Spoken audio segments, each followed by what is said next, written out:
Which one does any country here wants to try and justify?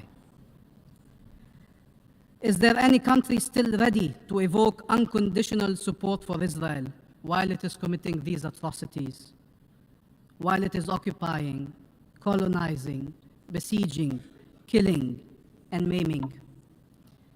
As member states of the United Nations, you pledged unconditional support to the UN Charter, to the rule of international law. Every nation has to choose where its loyalty lies. What is clear is that support for Israel in this war is incompatible with that pledge, with your obligation to uphold international law. International law, as a leading humanitarian NGO puts it, the humanitarian rule book has been thrown out, and polite pleas from politicians to minimize civilian fatalities are naive at best, and at worst seem blind to the unimaginable horrors already taking place in Gaza. International law is the standard against which all our actions are measured. Condoning double standards can only undermine and jeopardize the credibility and rule of international law. No exceptionalism for Israel, and no exception for Palestine and the Palestinian people. You know how what is happening in Palestine now is possible? One wonders, looking at these images, how is this possible? Not for one day, not for two, for days and weeks now. Live on TV screens being broadcasted around the world, massacres taking place. You know how it is possible? Read the Rome Statute. It has all the answers. It states, determined to put an end to impunity for the perpetrators of these crimes, and thus contribute to the prevention of such crimes. Impunity leads to recurrence of crimes. 75 years, not a single Israeli leader or commander or soldier has been held accountable for the crimes committed against the Palestinian people. Not one.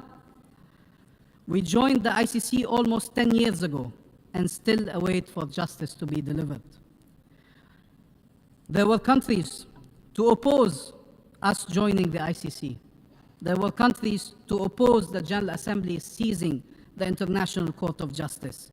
How can they explain why Israel can never be held accountable in any form or any forum? This is not what history taught us. It taught us that our best chance against horrors is for the law to be upheld, for justice to be ensured, regardless of the identity of their victims and regardless of the identity of the perpetrators. That there is no justification whatsoever for war crimes, crimes against humanity and genocide. None.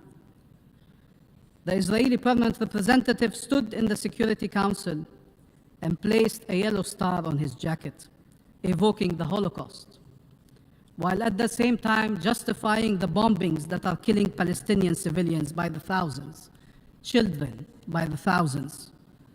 No one can instrumentalize the Holocaust to justify atrocities. No one. We honor the victims of the Holocaust and all victims by never justifying the killing of innocent civilians, by upholding international law for all. The Holocaust was one of the worst horrors humanity ever witnessed, and with other horrors led us to elaborate the very rules that are being breached today. The Charter, the Geneva Convention, the Universal Declaration for Human Rights. It led us to adopt the Rome Statute, 50 years too late, and build a court with a universal calling, not for one group against another, but for all humanity. Are we not part of that human family? Are Palestinian civilian lives less sacred? Does anyone here agree with Israel that we are subhumans? During each statement delivered here, every 5 minutes, a Palestinian child is killed. When we say every minute counts, we mean it. It's the difference between life and death for hundreds of people, for thousands of people. Palestinian families have lost 10, 20, 30, 40 of their relatives, killed en masse, several generations at a time. Some have disappeared from the face of the earth. You have families.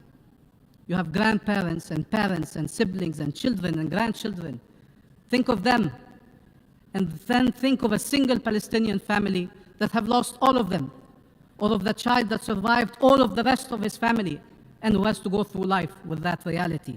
Hundreds of Palestinian families have lost more than 10 members of their family. Nothing can justify this war going on for a single minute. Nothing.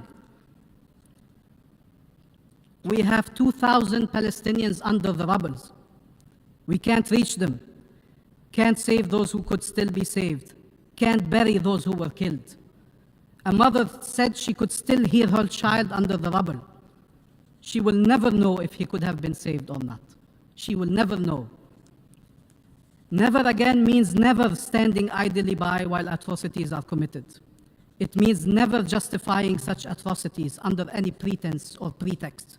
It means standing up to them and standing up for those enduring them.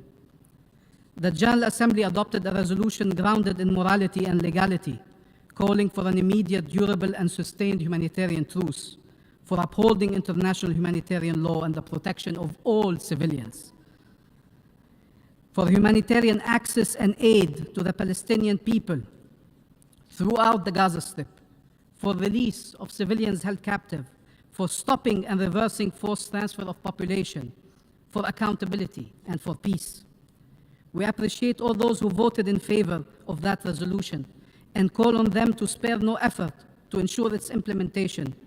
And we call on those who did not vote in favor of this resolution to review their untenable position.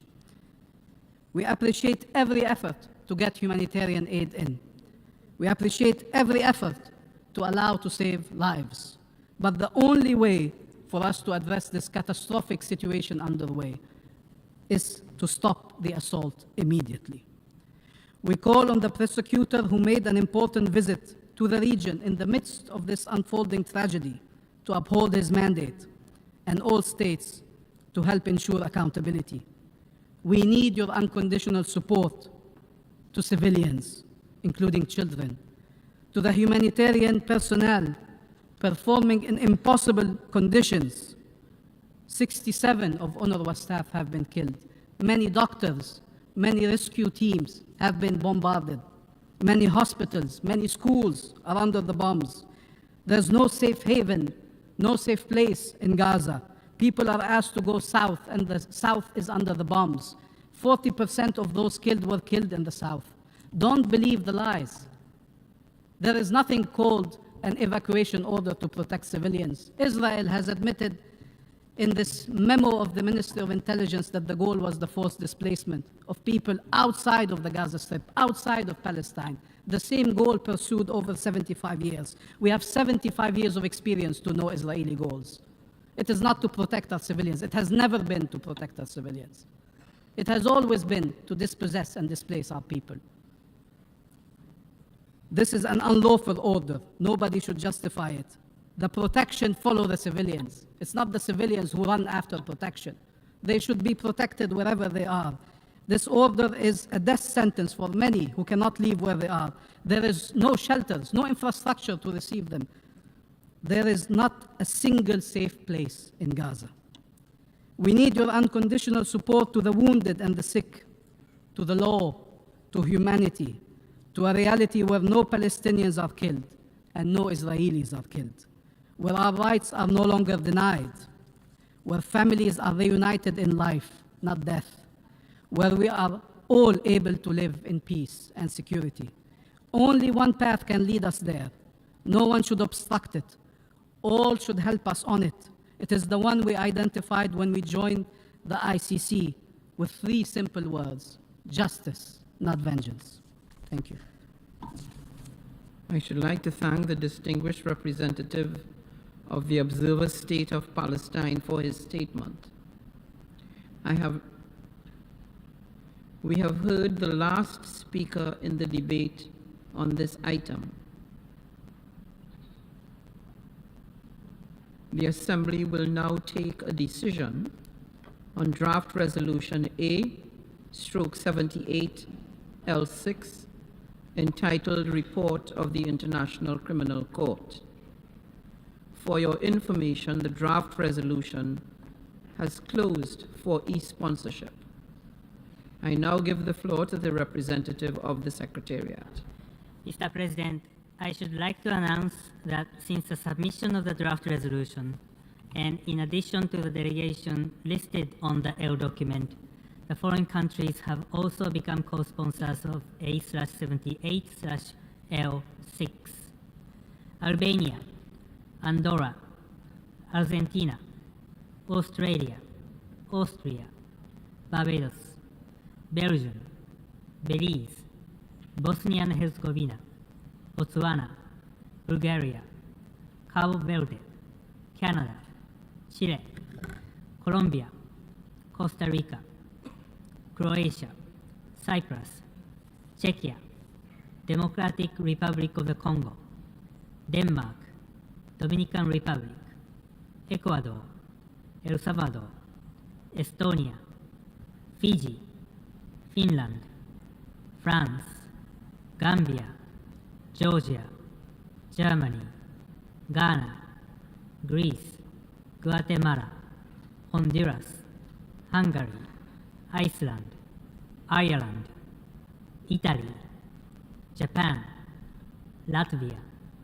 Liechtenstein, Lithuania, Luxembourg,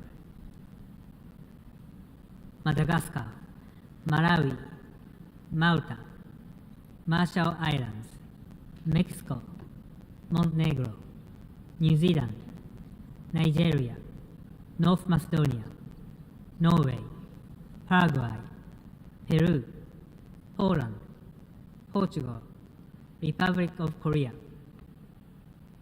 Republic of Moldova, Romania, Samoa, San Marino, Senegal, Sierra Leone, Slovakia, Slovenia,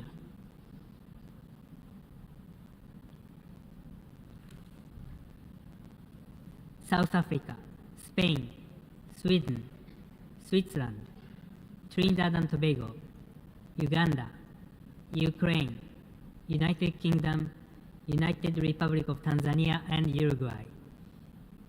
If any other countries wish to co-sponsor A/78/L6, please signify by pressing the microphone button. I see Gabon,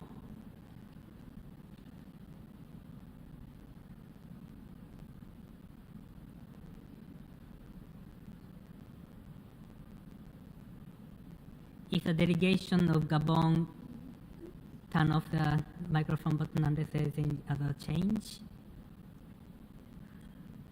And I see Congo,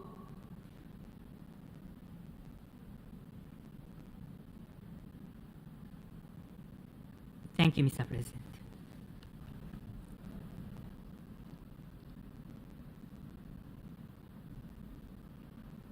I thank the representative of the Secretariat.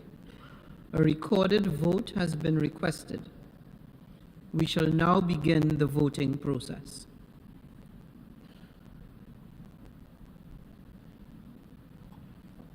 Those in favor of draft resolution A/78/L6, please signify.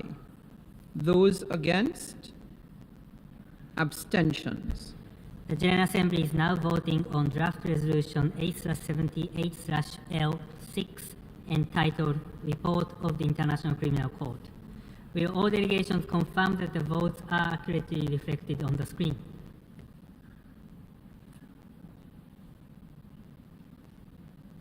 The voting has been completed. Please lock the machine.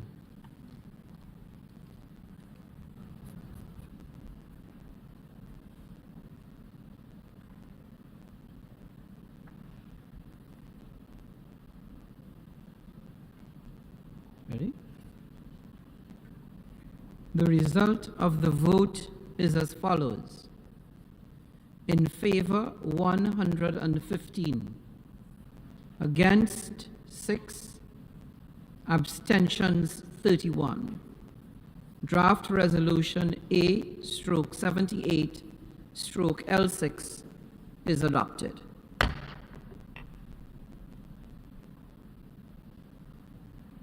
Before giving the floor for explanations of vote after the vote, may I remind delegations that explanations of vote are limited to 10 minutes and should be made by delegations from their seats.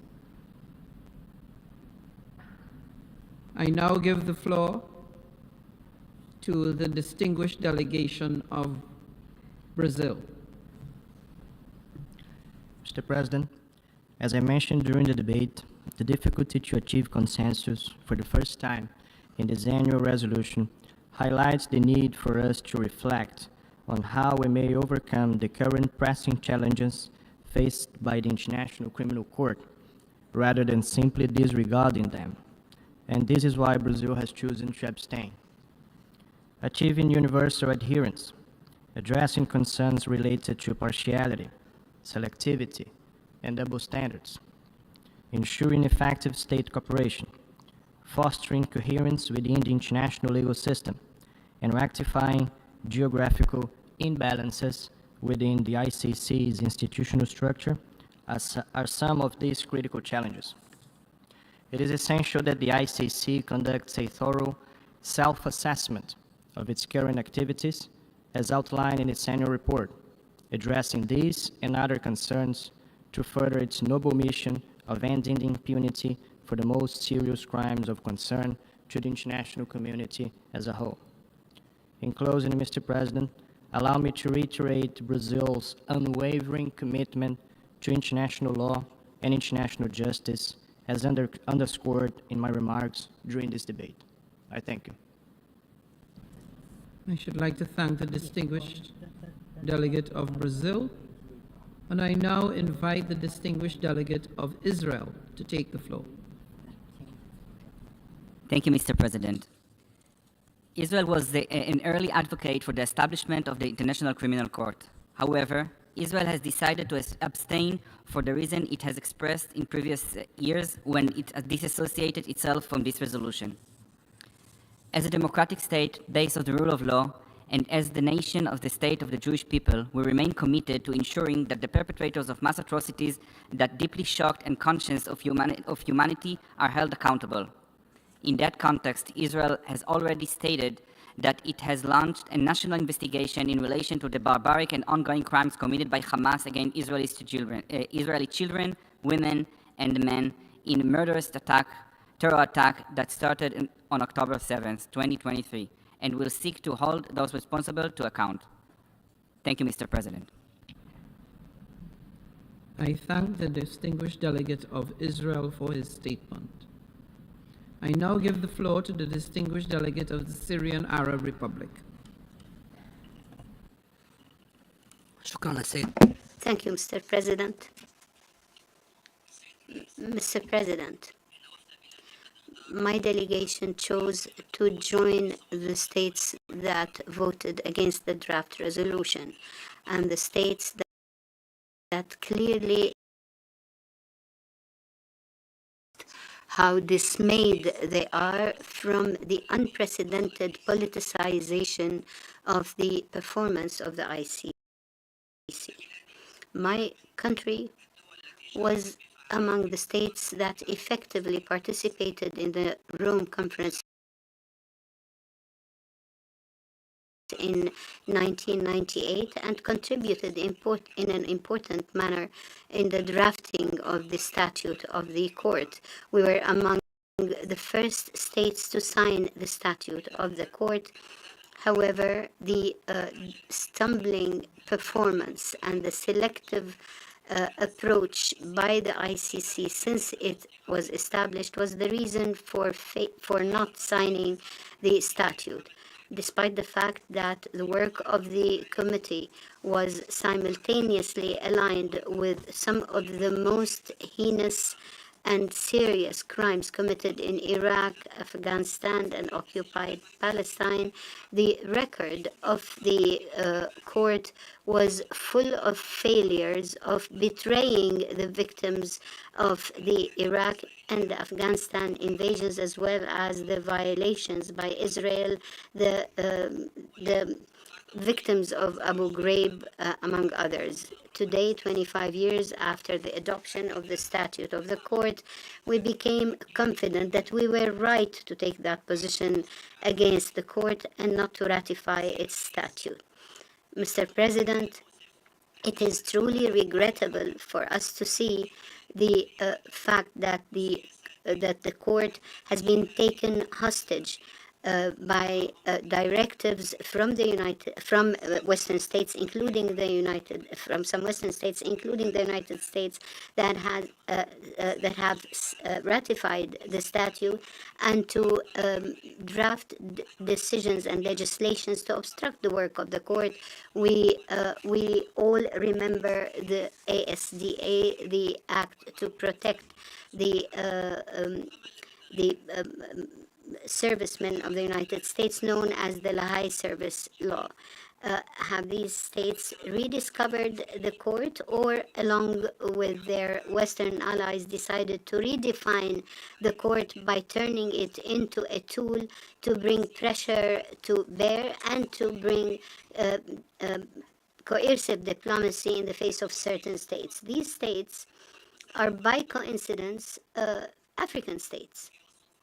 What a coincidence. Most of the countries that were targeted were African states, as if those gross violations are a trademark of African leaders. This has happened despite the fact that history taught us otherwise. History taught us that the most heinous crimes committed in Africa were perpetrated by the West and continues to perpetrate it against Africa and the peaceful people of Africa. Things did not stop there. The court has turned recently, or the speaker says, started issuing subpoenas on demand, international subpoenas on demand. And this is a new service. These are new customer services. And even if these subpoenas were to face senior officials from non-member states, this is against the rules of international law on sovereignty, personal and otherwise, agreed upon by customary law and confirmed by the decisions of the International Court of Justice. In full view of the world and on TV screens, we witness an act of genocide that continues against a whole people in Gaza.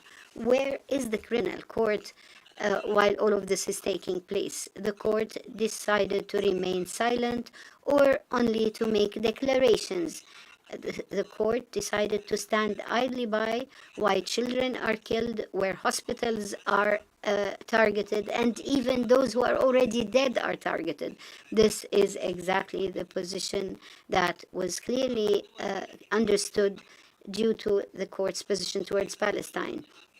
As for encouraging member states to adhere to the court, it would be tantamount to being asked to be partners to the crime and to remain silent while these crimes are committed. Most of the leaders and the Israeli war criminals who clearly declare that they are determined to annihilate civilians, to destroy Gaza, and to deal with the Gaza people as human animals, all of those, I say, have citizenships of member states in the court. All of those, I repeat, have citizenships of countries in the court in addition to their own. And this is against the court's statute in rule number 12. So why won't these states who claim to be protecting international justice, why don't they submit them to the court? Why doesn't this apply to ISIS? Because most of the ISIS members are citizens of these states. My answer is because this does not serve the interests of these states that are partners in the crimes committed by the Israeli occupation and those of ISIS. We do not exaggerate when we say that silence by the court towards the crimes in Gaza makes the court a partner in the crime. And it is a partner because it did not move. It was a partner when it divided the Sudan, in destroying Libya, and in failing the victims of Abu Ghraib, Guantanamo, and Afghanistan. In conclusion, sir, what I said before are not claims. Those are facts confirmed by history. And therefore, talking about the universality of international criminal law, which the court is supposed to be representing, or that is what it was supposed to have represented, is something that includes an exaggeration. We might be better off admitting that the selective performance and the systematic targeting that now guide the work of the court has ridden the concept of international justice from credibility, and therefore we are now with the justice of the victors, of those who took revenge, and those who financed. Thank you.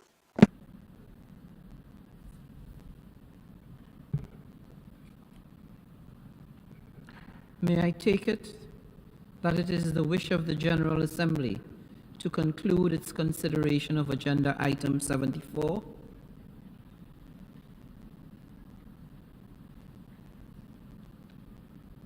Israel is asking for the floor.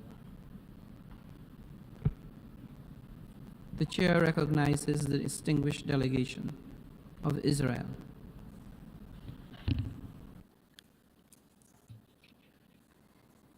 Thank you, Chair. We regret that once again the Palestinian delegate has chosen to exploit this esteemed platform and exhaust its valuable time. You ask.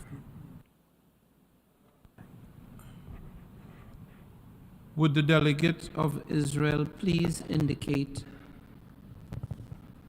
whether the statement he is in the process of making constitutes a right of reply? We want to have a right of reply, Mr. President. The exercise of the right of reply has been requested. May I remind members that statements in the exercise of the right of reply are limited to 10 minutes for the first intervention and to 5 minutes for the second intervention, and should be made by delegations from their seats.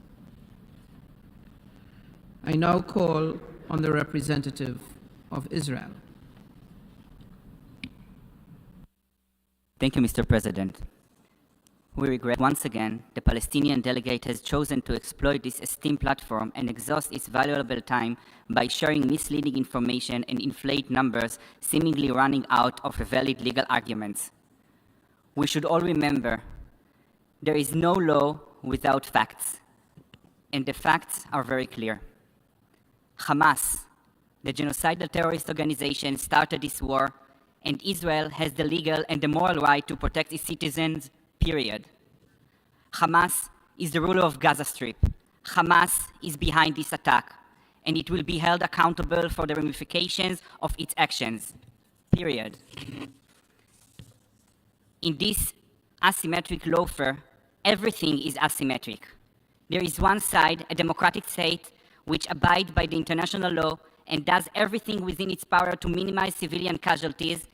And on the other side, there is a genocidal terror organization which blatantly ignores and violates international law time and again, and strives to maximize the civilian casualties on the Israeli side as well as on the Palestinian side. If the Palestinian delegate and their supporters' concerns are genuinely for the well-being of Palestinians in Gaza, we suggest they address Hamas, which hides in the tunnels under hospitals and whose actions and use of civilians as human shields significantly impacts the situation on the ground. The right thing to do is to condemn Hamas. If they won't condemn Hamas, as they haven't been refusing to do since the massacre on October 7th, perhaps it would be better if this forum would focus on developing the international law rather than being influenced by those who wish to spread false information and political agendas. Thank you, Mr. President.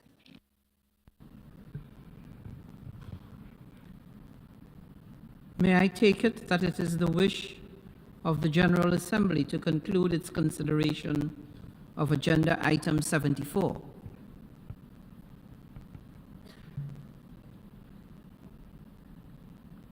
It is so decided. Members are reminded that the 43rd plenary meeting of the 10th Emergency Special Session will be held immediately after the adjournment of this meeting. The meeting is adjourned.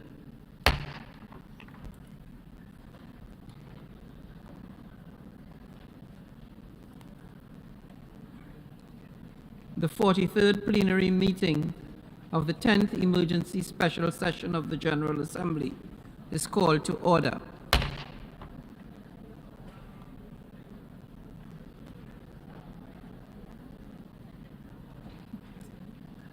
Oh, it's empty. The General Assembly will continue its consideration of Agenda Item 5, entitled Illegal Israeli Actions in Occupied East Jerusalem and the rest of the occupied Palestinian territory, to resume the debate on the item pursuant to the decision taken at the 40th plenary meeting on 27th October 2023.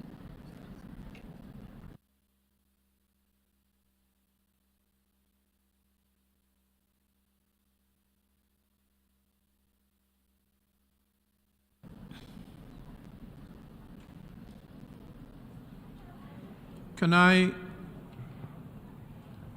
I encourage delegates to, if you need to consult, can you do so outside the room so that we can hear the delegates who will make presentations this afternoon?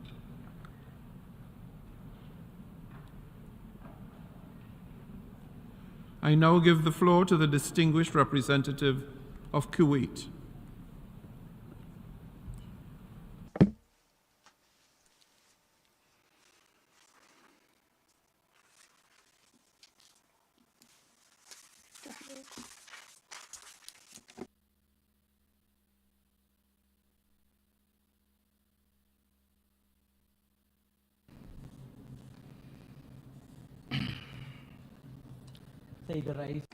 Mr. President, Your Excellencies, the ambassadors, ladies and gentlemen, I would like to salute you using the greetings of Islam, the religion of peace and mercy. Peace be upon you, so is God's and His blessings. Allow me to begin by extending our deep respect and gratitude to the 121 states that honorably stated their position last Friday and decided not to stand idly by while genocide and collective punishment were visited upon our defenseless civilian Palestinian brothers.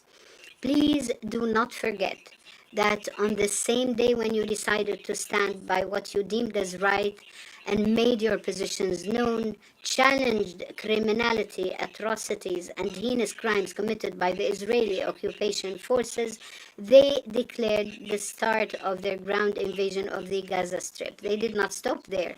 They doubled their strikes and bloodthirsty violence against innocent civilians who were mostly women and children who committed no sin to deserve this fate. Does the world still believe that what has been unfolding is in self-defense? Are there among you those who continue to remain indifferent in the face of an unfolding genocide playing live daily before your very eyes? Do you accept that an occupation entity unilaterally rides roughshod over the rules and principles of the UN Charter, international law, and international humanitarian law? I just wonder how audacious are those who turn a blind eye to atrocities and fail to condemn them. You dragged this organization to an abyss the likes of which we have never seen before because of your double standards and selectivity in applying the law. Mr. President, Kuwait's position vis-à-vis the crimes committed before our own eyes is based on three basic principles. First, an immediate ceasefire. Second, opening border crossings and providing urgent access for relief humanitarian assistance supplies. Third, rejecting any attempt to initiate or initiative to forcefully displace the Palestinian people to areas outside their occupied territories. On the application of law, I would review with you the actions of the coward occupation forces violating the interests of civilians. And I say coward because this is against the because of the actions of the Israeli forces, who have no sin other than they were created Palestinians. We see daily violations of the principles of international law, international humanitarian law, in addition to many decisions and resolutions adopted by the Security Council and the General Assembly, the countless decisions. So I would like to review with you the violations against the civilians. Some of the most difficult scenes that we are seeing daily is killing innocent children, young children who only hope to go to schools to play with each other. They have committed no crime whatsoever. And I would like to draw your attention here to the statements declared made by Save the Children 2 days ago, to the effect that the number of children killed in Gaza in the past 3 weeks alone exceeded the annual number of children killed all over conflict zones in the world since 2019. Over 3,257 children have been killed since October 7. Let's review together some of the resolutions by the Security Council that are daily violated by the occupying authorities for the past 25 days. First, Security Council Resolutions 1261 of 1999.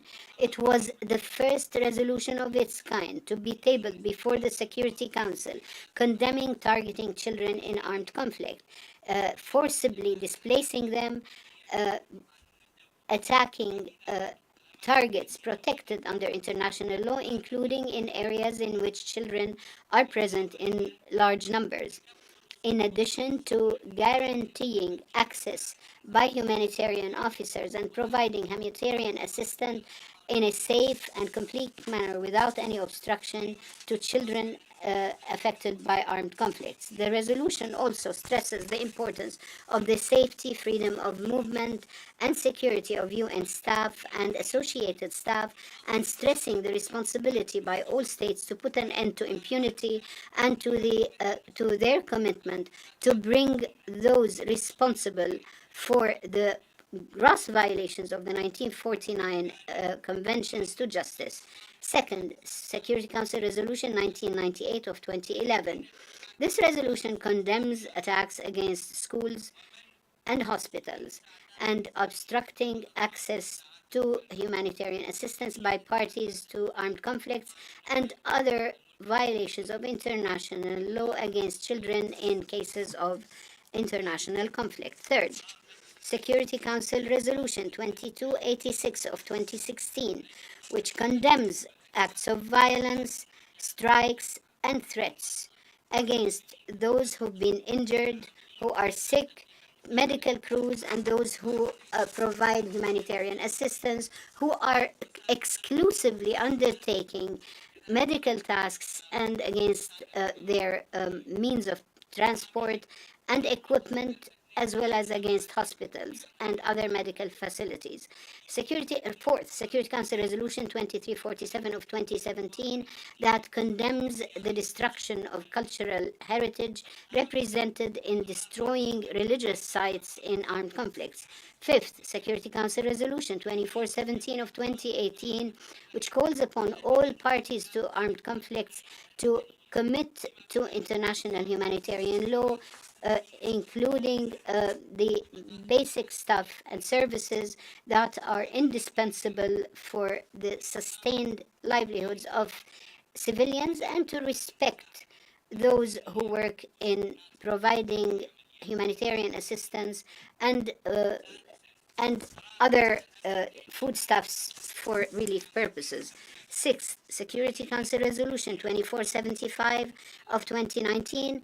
The resolution urges all parties to conflicts to undertake measures according to international law and to commit to protecting civilians, including persons with disabilities, to prevent violence and acts of aggression committed against civilians in cases of armed conflict. 7.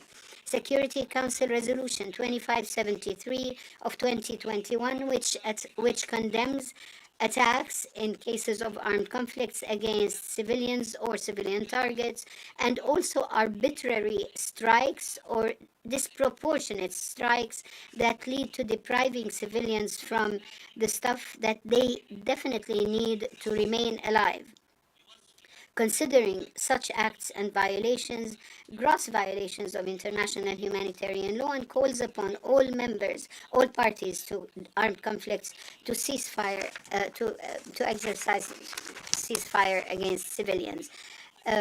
Please forgive me for having spoken at length. However, I think that we are at a stage where we have to start talking about all Israeli violations in all of our meetings. The misinformation campaigns by the occupation authorities require that we respond with unrefutable facts. It has become clear that when the word of what's right and justice pains them, and the fact that the people of the world stood besides the Palestinians is something that terrorizes them. Therefore, we stress the need for the implementation of relevant Security Council resolutions on the protection of civilians, where such resolutions include uncontroversial languages, and therefore it's illogical for us not to implement them today.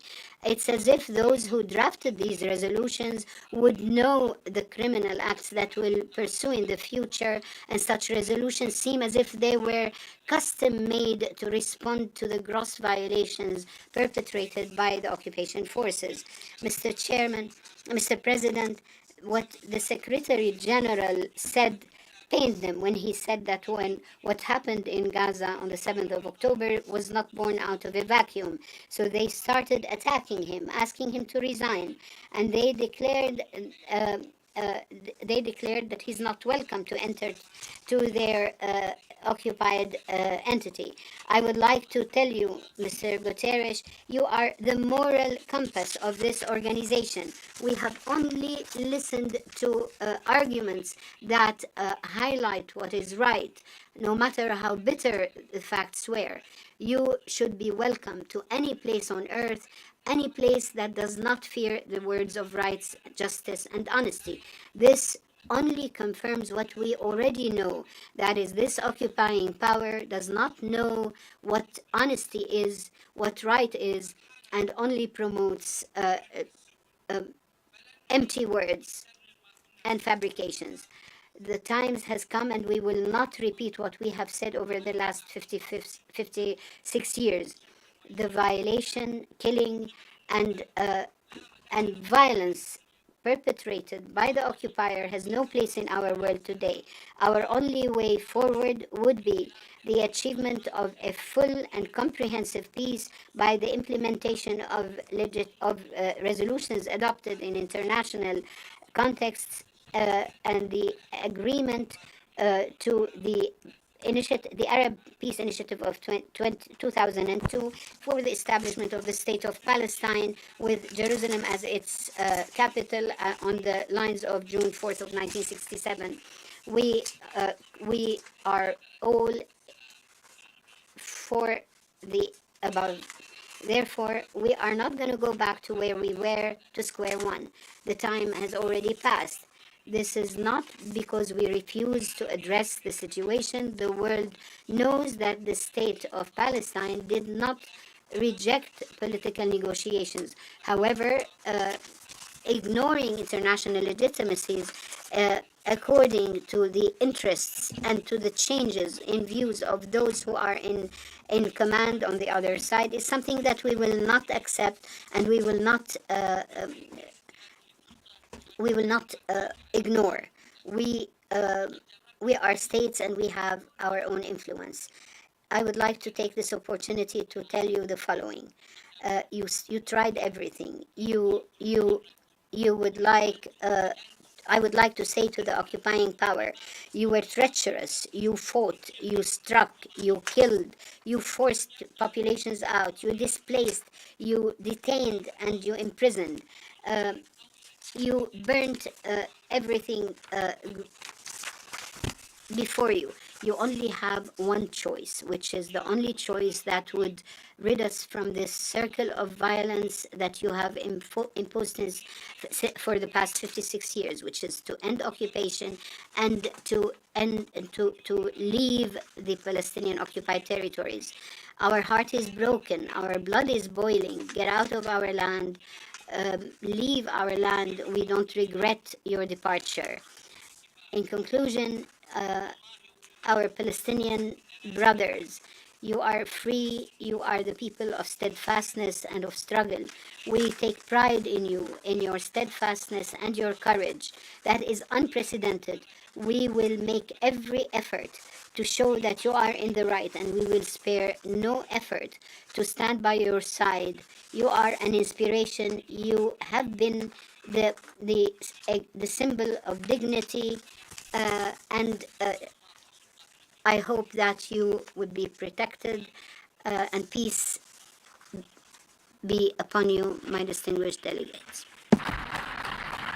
أشكر المندوب الدائم لدولة I thank the permanent representative of the state of Kuwait, and I now give the floor to the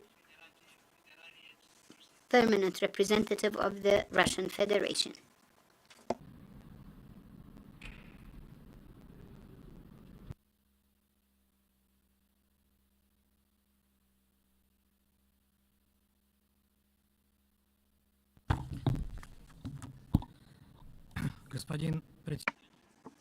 President, distinguished colleagues, the events of the last few weeks in the area of the Israeli-Palestinian conflict have left probably no one on this earth indifferent.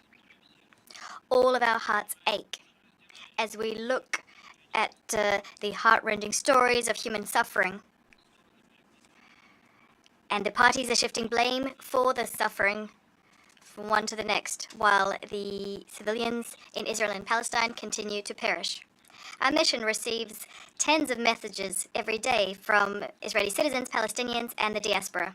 These people write to us about their loved ones in the conflict zone, urging us to do something, anything, to put an end to the violence. First and foremost, they are calling for a ceasefire, for hostages to be released. They're calling for the necessary humanitarian assistance to be delivered. These are thousands of horrendous individual stories, thousands of lives. I'd like to use the opportunity afforded by this rostrum to assure all those who have messaged us, who have contacted us, to assure them that we hear your pleas and we're doing everything within our power so that the international community can take steps to resolve this most acute crisis. We'd like to stress yet again that the violence visited upon civilians, Israeli civilians, since the start of October has no justification. We categorically repudiate and condemn them, all terrorist acts. We extend our condolences to all those who lost loved ones in Israel, Palestine, and in other countries. We demand the release of all persons held captive. Unfortunately, this tragedy didn't appear out of thin air. The protracted Israeli-Palestinian conflict was and remains at the epicenter of all Middle Eastern upheavals. For over 70 years,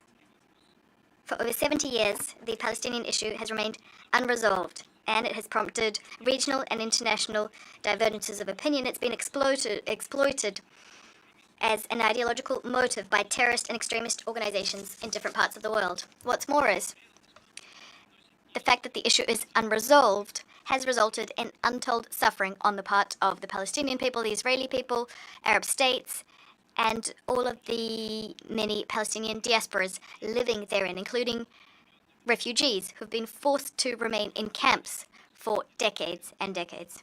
This state of play has been exacerbated over the last few years because Washington has acted alone, separately from our collective efforts, from agreed efforts.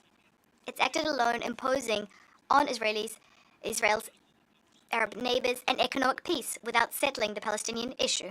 We've reached a situation whereby there are now individual unilateral initiatives which not only ignore but actually undermine the international legal basis for the settlement of the Israeli-Palestinian conflict, endorsed by the UN and enshrined in UN Security Council and General Assembly resolutions. The US has attempted to turn a blind eye to the ongoing construction of Israeli settlements on the occupied territory. It's recognized Israeli sovereignty over the occupied Golan Heights. And what we've now seen is the Americans calling for an end to the settler violence being foisted upon Palestinians in the West Bank. As a result, Palestinians who see no way out.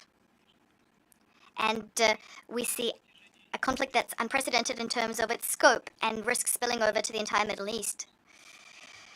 Over all these years, we've been warning about the fact that this course has no prospects. It's dangerous and can result in tragic consequences. This new outbreak of violence proves what we've said many times before.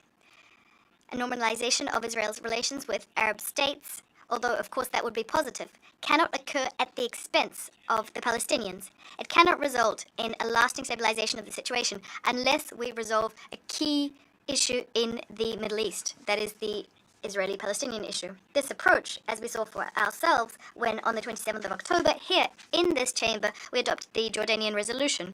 This approach is supported by the leadership of all Arab, Muslim, and many other states. It's a paradox that on the one part, the entire international community has recognized that Israel's activities in these occupied Palestinian territory are illegal because they're at odds with UN Security Council resolutions and the provisions of international law. That's on the one hand, and on the other hand, our Western colleagues in their statements prefer to simply forget that this unprecedented escalation on the ground is also a consequence of the settlement policy of West Jerusalem, as well as the systematic restrictions West Jerusalem has placed on the Palestinians' ability to freely visit their holy sites. We're delighted that Antonio Guterres did not shy away from flagging this, speaking during Security Council deliberations on the Middle East on the 24th of October. He noted that the current uptick in violence did not happen in a vacuum. As a result, he was immediately subjected to irate and undeserved criticism on the part of Israel, which preferred to see history starting from a blank page, to see history begin on the 7th of October 2023. Colleagues, we'll all have to return to the root causes of the conflict. We'll have to put the Israeli-Palestinian settlement process on an agreed track. However, right now we need to immediately cease fire and put an end to the bloodshed. This should be obvious to all, you'd think. Unfortunately, our Western colleagues at the Security Council are continuing to torpedo any efforts to de-escalate the situation on the ground. They continue to block the UN Security Council's attempt to urgently take measures to immediately normalize the situation, first and foremost to enact a ceasefire. This is what common sense dictates. What's more is, it's what humanitarian organizations in Gaza are calling for. Clearly, the fully fledged ground operation Israel has begun in Gaza can turn not just into a tragedy for 2 million Gazans, it can also trigger a regional conflagration. You'd think that everyone understands just how dangerous this scenario is, and yet it's only Washington which won't listen, which hypocritically is trying to pursue its own regional agenda, politicizing UN Security Council draft resolutions, trying to pass them, but we did not allow it to pass, nor did China.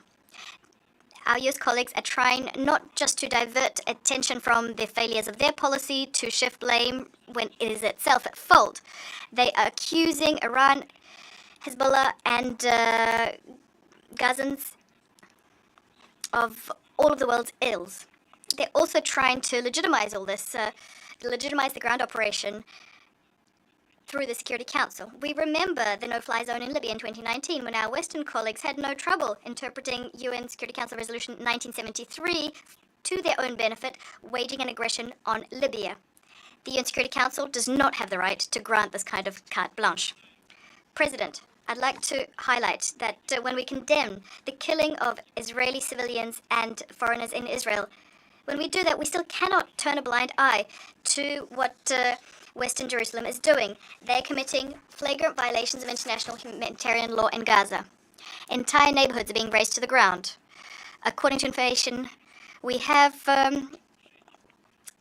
over 8.5 thousand people have been killed in the enclave. Most of them are women, children, and the elderly. Indiscriminate airstrikes have taken over 3,000 lives. Young Gazans are lying there under the rubble. Over 2,000 of them. Half of them are children. As a result of the latest strike on the Jabalia refugee camp in the Gaza Strip, over 400 people died. The number of losses amongst UN personnel is staggering. 64 people have been killed, 22 have been injured, and 42 UNRWA objects have been destroyed. The number of IDPs in the Gaza Strip stands at 1.6 million people. As a result of the bombing of the Strip, 9 hospitals are completely out of commission. The rest of the hospitals are facing acute shortages of medicines. Over 100 people, including over 300 people, including many of them children, have also perished in the West Bank. Against this backdrop, Israeli officials are making insulting pronouncements regarding all Palestinians, talking about the collective responsibility of an entire people, responsibility for the actions of Hamas. Israel's orders to evacuate over 1 million people are pronouncements that do not hold water. Also, the total blockade imposed by Israel on the Strip is unacceptable. It's cut off from the rest of the world. This blockade has provoked panic amongst these frightened people who've lost all hope. It's undermined the work of medical and emergency staff and will inevitably result in greater civilian casualties. You cannot vanquish terrorism using these means. We call on the parties to the conflict to immediately put an end to the bloodshed, to give mediators an opportunity to seek a diplomatic solution, including the swift release of hostages. We will have to go down this path sooner or later. The question is how many innocent people will die until the decision is taken to do so. President, colleagues, we cannot but mention the hypocrisy of the US and their allies. They, in other completely different situations, are issuing appeals for the respect of humanitarian law, establishing investigations committees, imposing sanctions on those who are actually genuinely only resorting to force as a last resort to put an end to years of violence. And yet today we're witnessing horrific destruction in Gaza, greater than all the West criticizes in other regions. Greater by many orders of magnitude. We're seeing strikes on humanitarian objects, including hospitals, thousands of children dying, horrific suffering on the part of civilians under conditions of a total blockade, and yet the West remains silent. The only thing that can muster is continued pronouncements about Israel's supposed right to self-defense, although as an occupying power, it does not have that power, as confirmed by the advisory opinion of the International Court of Justice handed down in the year 2004. We hope that these blatant double standards are obvious to our colleagues in the Global South. As for Israel's security, and we recognize its right to ensure its security, this security can only be fully guaranteed if we resolve the Palestinian issue on the basis of relevant UN Security Council resolutions. We do not deny Israel the right to fight terrorism, but fight the terrorists. Don't fight civilians. Otherwise, you yourselves are taking the side of evil. You are deploying the same methods evil deploys. The Jewish people suffered persecution for many centuries, and the Jewish people should know better than anyone that the suffering of ordinary people, innocent lives lost, in the name of blind retribution, will neither restore justice, nor bring the dead back to life, nor console their families. Islam, Christianity, Judaism are united in recognizing the value of human life, which belongs to God. God giveth, and only God is entitled to take it away. In these very testing times, the Russian Federation is taking active measures to immediately resolve the crisis. We are very much in favor of an ongoing negotiation process at an endorsed UN forum, following which we should establish a sovereign Palestinian state within 1967 borders, with East Jerusalem as its capital, living side by side in peace and security with Israel. On this note, we'd like to commend the efforts of the Arab group, spearheaded by Jordan. They authored the UNGA resolution adopted on the 27th of October. That resolution called for urgent measures to put an end to the violence, to the military hostilities, to immediately release hostages, to prevent a humanitarian catastrophe in Gaza, and to disallow the conflict spilling over into the rest of the region. The Russian Federation wholeheartedly supported this Arab peace initiative. In fact, we are one of the co-sponsors. We urge all states to implement it. President, we stand convinced that in addition to resolving this new uptick in violence, we must put paid to this upsurge in violence, but also come up with a strategy of collective action to achieve the political resolution of this conflict. This is something that the Middle Eastern Quartet, which is made up of Russia, the US, the EU, and the UN, was working on, but it has been blocked by Washington. On the agenda, we have a joint mediation mechanism with a key role for regional states, and we've seen positive trends of late in the Middle East. The Saudi-Iranian normalization, the reintegration of Syria into the League of Arab States, all of this proves that countries in the region, when they take the situation into their hands without being subjected to external pressure, they can progress a great deal towards a stabilization in the Middle East. Under the current circumstances, the Russian Federation is in favor of constructive exchanges with all parties involved. We're ready to continue contributing to the resolution of the Israeli-Palestinian conflict, including at this stage, once we neutralize the current crisis. First and foremost, we need to put an end to the violence, unless we want to put away the idea of resolving this conflict one day. Thank you. I thank the distinguished representative of the Russian Federation, and now I give the floor to this distinguished representative of Nepal.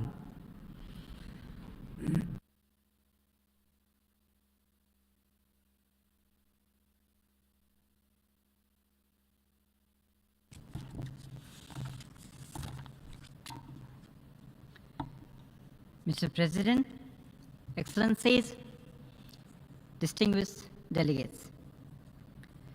Nepal is grieving under deep anguish in the death of 10 Nepali nationals in southern Israel when it came under sudden attack on 7 October 2023. The government of Nepal has strongly condemned the terrorist attack on Israel. With equal gravity, we are against the indiscriminate use of force against civilians by both parties involved in the conflict, including the strike at the hospital in Gaza that killed hundreds of people, including children, women, elderly, medical personnel, and patients. We are deeply disturbed by the rising number of deaths of civilians, destruction of properties, and the resulting humanitarian crisis. Nothing can justify inflicting sufferings on and killings of innocent people, whether Palestinians or Israelis. Nepal calls for an immediate de-escalation and avoidance of indiscriminate use of force to prevent civilian casualties, stop the destruction of public and private properties, and provide immediate, unrestricted, and adequate humanitarian assistance to the desperate civilians in Gaza. The United Nations has the responsibility to prevent humanitarian catastrophe and breach of peace. We, the member states, must demonstrate courage to utilize the platform of the United Nations to bring both sides to the negotiating table to find a just, peaceful, amicable, and lasting political solution to the problem. To this end, Nepal supports the efforts made by the Secretary General to de-escalate war, open humanitarian corridors, and avail unrestricted humanitarian relief. We are deeply concerned about our missing student, Mr. Bipin Joshi, and are desperately waiting for the information on his whereabouts. Nepal is in favor of a two-state solution with Israel and Palestine living side by side in peace and security within recognized international borders based on international law and the relevant UN resolutions. This is the only way forward for a just, lasting, and peaceful solution to the question of Israel-Palestine conflict. Peace is only possible when both sides respect each other's existence and dignity. Hatred never incubates peace. Nepal calls upon both sides to exercise maximum restraint and resort to dialogue to find a solution where both Israelis and Palestinians live in peace. I thank you for your attention.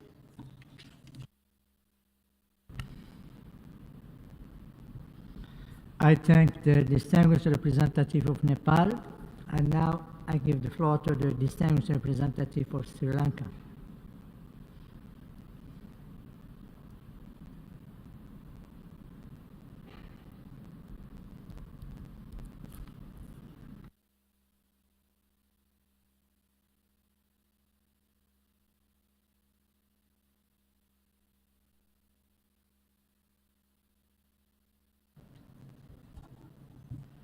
Mr. President,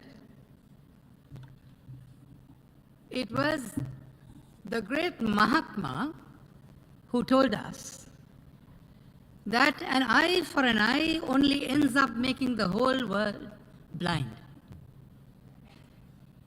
Is that what we seek to achieve, distinguished delegates? He didn't stop there.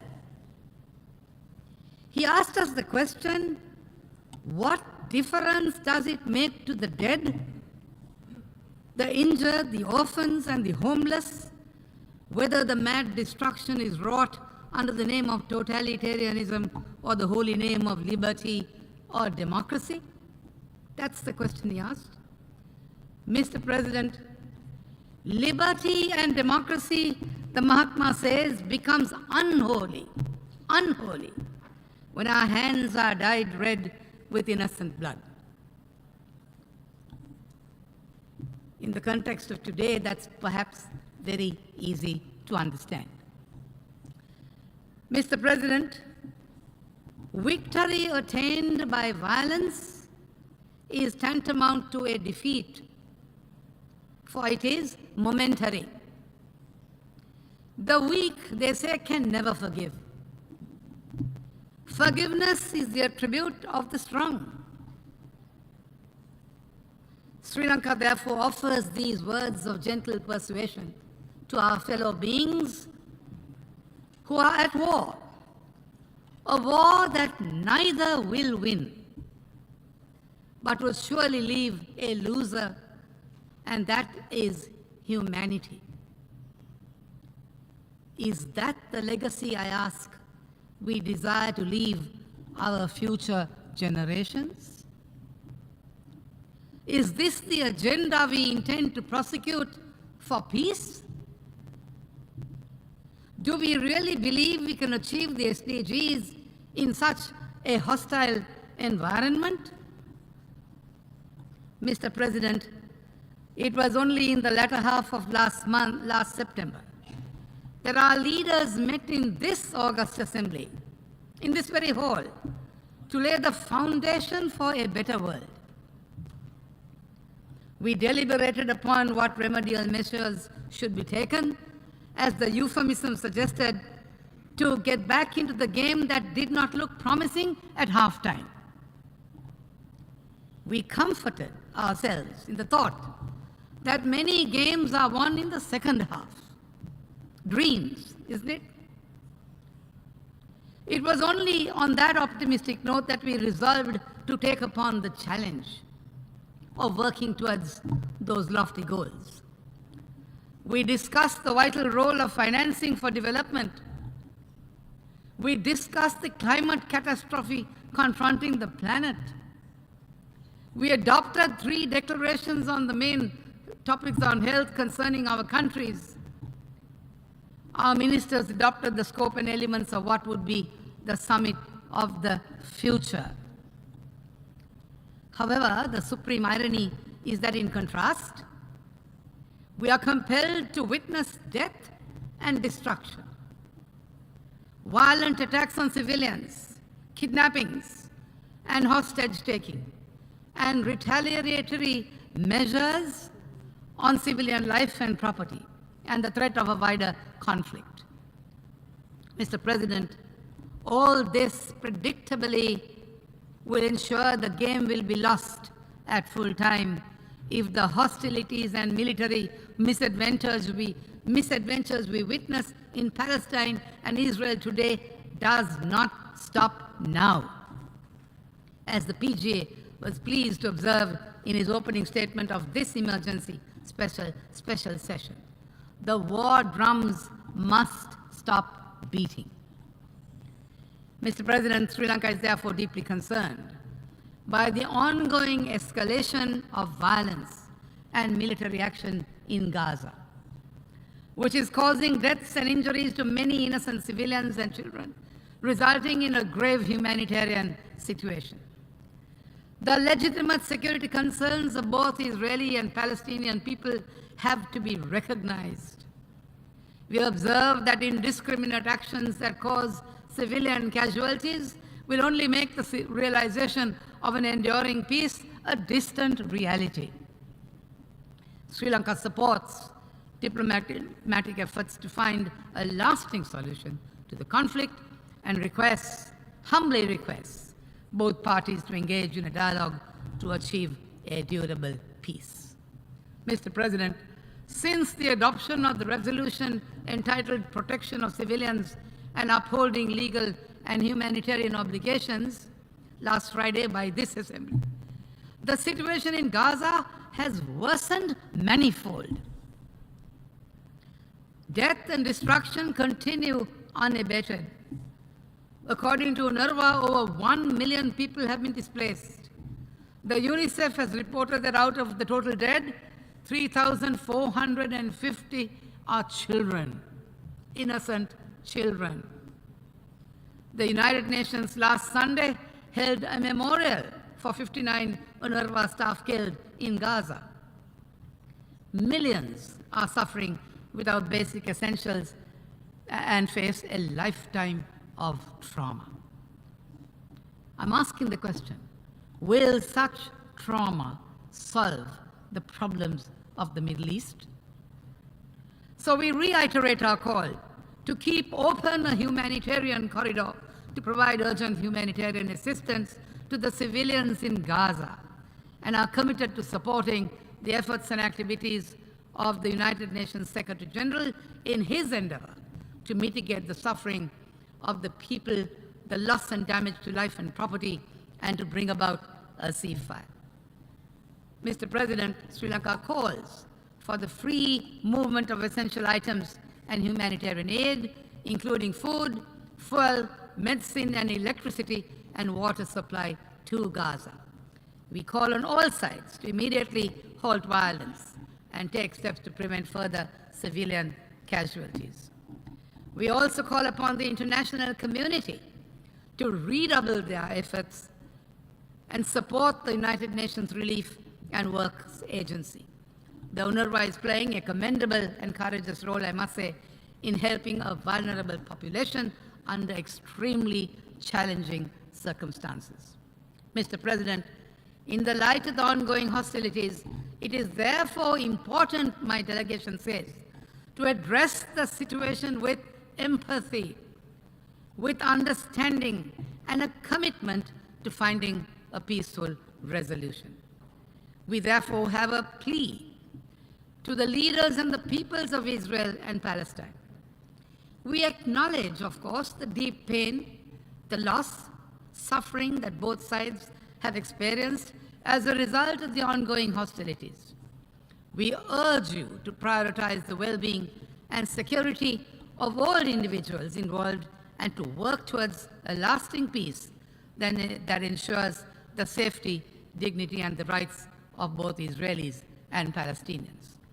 We understand that finding a solution to such a complex and long-standing complex is not easy. However, we strongly encourage meaningful dialogue and negotiations with the aim of reaching a comprehensive and just agreement that addresses the core issues which are at hand, which includes addressing concerns related to borders, settlements, security, Jerusalem, and the right to self-determination. Mr. President, we believe that it is crucial to recognize and respect the aspirations of the rights of both Israelis and Palestinians. Mutual understanding, empathy, and compromise will surely build the essential trust in creating a conducive environment for peaceful coexistence. We therefore urge you to listen to one another's concerns and perspectives, and to engage in constructive dialogue that promotes understanding and reconciliation. We also call upon the international community to play an active role in these efforts. Mr. President, ending hostilities and achieving a just and lasting peace will require courage, will require leadership, and a genuine commitment to finding common ground. However bleak the prospects may be, we believe that with dedication, goodwill, and a shared vision for a better future, it is possible to achieve a peaceful resolution to this long-standing conflict.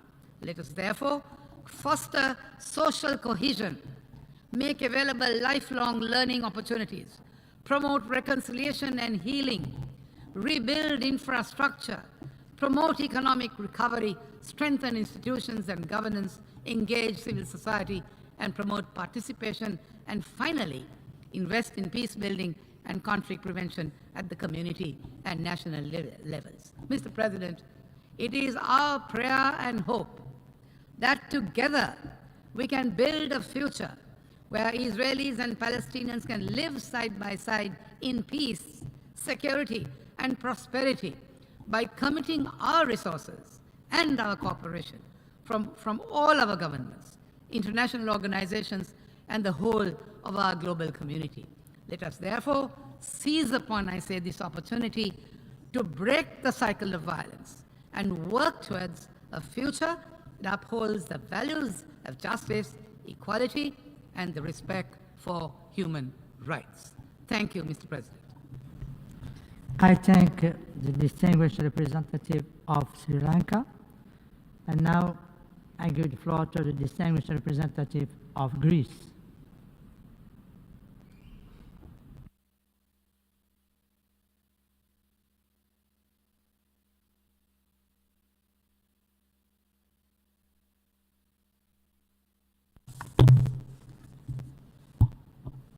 Mr. President, I align myself with the statement delivered previously by the EU and would like to add the following in my national capacity. Let me start by recognizing the courageous work and sacrifice of UN employees in Gaza, and in particular those, including the 70 UNRWA staff, who had paid the ultimate price in the line of duty. I would also like to extend our sincere condolences to all Palestinians and Israelis who have suffered or lost loved ones. Mr. President, the gravity of the situation in the Middle East gives us great concern. This serious crisis presents a huge challenge and a test to all of us. In view of the above, Greece welcomes the attempts of the Security Council to address the situation in Israel and Gaza and regrets that these efforts so far have not been fruitful. We acknowledge that discussions are still ongoing and we hope that a conclusion will be reached. My country, right from the start, condemned in the strongest possible terms Hamas for its brutal and indiscriminate terrorist attacks across Israel. Terrorism has no justification. Any form of violence, terrorism, or inhumane treatment is totally unacceptable.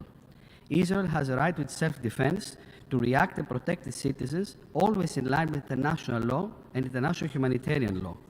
We call for the immediate release of all hostages without any precondition. Human lives cannot be reduced to a bargaining chip. At the same time, we are particularly alarmed by the catastrophic humanitarian crisis unfolding in Gaza.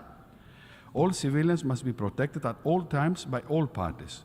To protect civilians and provide life-saving supplies, all necessary measures should be taken, including humanitarian corridors and pauses for humanitarian needs. Our aim should be to protect as many lives as possible. In this regard, we are stepping up our assistance together with our partners to help those in need. Yet, we should all make sure that this conflict will not spill over and take far-reaching dimensions in the Middle East. We call on all states and international organizations to intensify urgent concrete steps to support efforts by the United Nations and regional states to prevent the violence in Gaza from expanding to other areas in the region. Greece's foreign policy is a principled one. We remain fully committed to a two-state solution in accordance with international law and relevant United Nations resolution. Only a political solution could create the long-term condition for peace, stability, and prosperity in the wider region. I thank you. I thank the distinguished representative of Greece, and now I give the floor to the distinguished representative of Mauritius.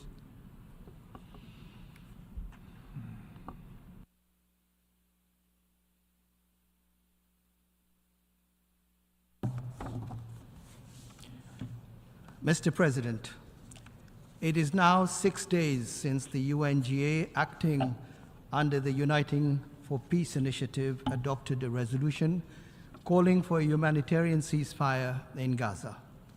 Yet, the bombs are still exploding and civilians are still dying in huge numbers. Even before the resolution was adopted, Mauritius fully supported the Secretary General's call for an immediate humanitarian ceasefire. Bloodshed of innocent civilians and destruction of basic infrastructure are unacceptable and will continue to fuel further violence. As we speak, the situation is worsening on the ground with no sign of abatement. We call on all parties to exercise the utmost restraint. According to latest reports, more than 10,000 civilians have fallen victims to the hostilities, whilst above 25,000 are suffering from injuries. 1.65 million people have been displaced already. It is revolting to note that women and children account for more than 62% of the fatalities. Moreover, 67 UN staff members working with the Palestinian Refugee Agency have been killed during airstrikes, with around 44 UNRWA installations being damaged. Yet again, a humanitarian crisis is unfolding in front of our very eyes. In the Gaza Strip, people have limited or no access to basic necessities, while food, drinking water, health services, safe shelter, and electricity are no longer existent. Latest reports indicate that the Gaza Strip is hardly able to sustain essential services. The international community needs to act now. Violence in Palestine must cease. The world cannot take the risk that violence spreads to other parts of Palestine and the neighboring countries. We welcome the safe passage of some aid convoys into the Gaza Strip for the supply of basic food, basic goods, essential medical equipment, and fuel so that health facilities can continue to operate. And we hope that adequate supply continues to flow in order to save as many lives as possible. Mauritius expresses its profound sympathies to the families of the victims as a result of the conflict both in Israel and the Gaza Strip. Mauritius strongly condemns violence in all its forms, including the terrorist attack on Israel on October 7th, resulting in a number of hostages being taken. We welcome initiatives to find immediate solutions on various aspects of the conflict. The recent release of some hostages demonstrates that dialogue is only possible and is in fact the only way to find solution to the current situation. We appeal for the immediate release without conditions of all innocent civilians being held captive. Mauritius takes this opportunity to commend the efforts of all parties engaged in facilitating such release. Mr. President, Mauritius reiterates its unwavering support for a two-state solution based on relevant UN resolutions and on international law, which envisages the establishment of an independent, viable, and prosperous Palestinian state within secure and recognized borders, living in peace side by side with the State of Israel. We make a strong plea to both parties to urgently come to the negotiating table to revive peace talks in good faith. It is only through such talks that a peaceful and long-lasting solution can be found. Mauritius supports the holding of a series of international conferences under the auspices of the United Nations, involving all major actors, including Israel and Palestine, to agree to an immediate ceasefire and reopen the discussions with a view to finding a lasting solution. In this respect, we continue to encourage the Secretary General in his mediation efforts. At the same time, the full weight and scope of international humanitarian law must apply. Violence and terror only bring destruction and untold suffering. It is high time that a comprehensive solution is found to the conflict based on the principles of the United Nations Charter and on international law. Mr. President, we must all strive together to give peace a chance at a time when the world is already beset by a cascade of interlinked global crises. I thank you for your attention. I thank the distinguished representative of Mauritius, and now I give the floor to the distinguished representative of Lesotho.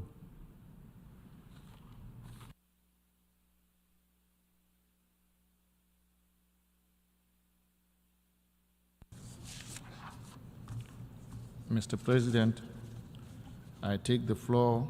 As I take the floor, allow me to join others in conveying our deepest condolences and words of sympathies to all families who have lost their loved ones in both Israel and Palestine as a result of this unprecedented conflict of our times. We also pay tribute to the United Nations humanitarian personnel who died in the line of duty while working selflessly to provide hope and support to the desperate civilians in Gaza. Our thoughts and prayers are with the injured. We continue to offer our solidarity to those who are working tirelessly in their mediation efforts in order to find lasting peace and stability in that region of the world, with the main objective of averting further loss of life of innocent civilians. It would be remiss of me not to commend the General Assembly for taking a principled and historical step last Friday by prioritizing the humanitarian situation of the people of Palestine through the adoption of the resolution that recognizes the centrality of preservation of lives of innocent civilians. However, my delegation remains mindful of the fact that adoption of the said resolution does not in any way whatsoever symbolize the end of the conflict in question.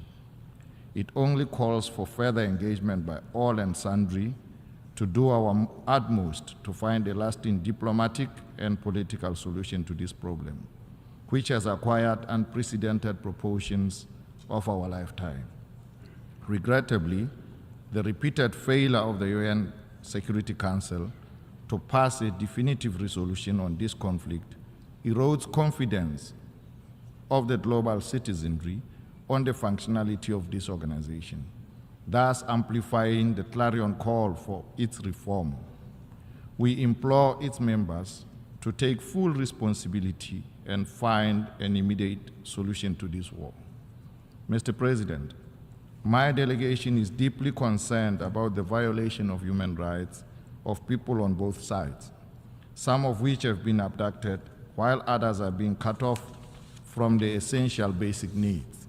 Unfortunately, most of them are women and children who are non-combatants.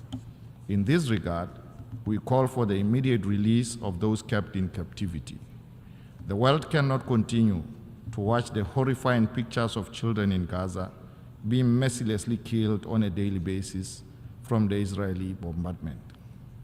Under these circumstances, Lesotho appeals to all parties involved to exercise maximum restraint. Mr. President, further escalation of this conflict raises legitimate concerns regarding its potentiality to spiral out of proportion. We are therefore all bound to call on the parties involved to give way to a diplomatic solution without any further delay. At the same time, we urge all parties to allow humanitarian corridors with guarantees of safety to humanitarian personnel. In conclusion, Chair, we express concern over any attempt to forcibly relocate the people of Gaza, contrary to the past UN resolutions, in which unequivocally recognize their inalienable right to self-determination.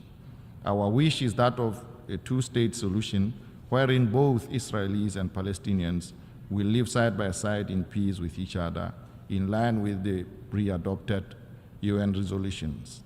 History has proved beyond reasonable doubt that the cost of war is insurmountable in all its facets. As a result, during this critical time, the world must stand up steadfastly to recall the very foundations of the United Nations and live up to them. Finally, Chair, as John Donne puts it in his poem, no man is an island entire of itself. Any man's death diminishes me because I am involved in mankind, and therefore never sent to know for whom the bell tolls. It tolls for thee. I thank you. I thank the distinguished representative of Lesotho. And now I give the floor to the distinguished representative of Bahrain.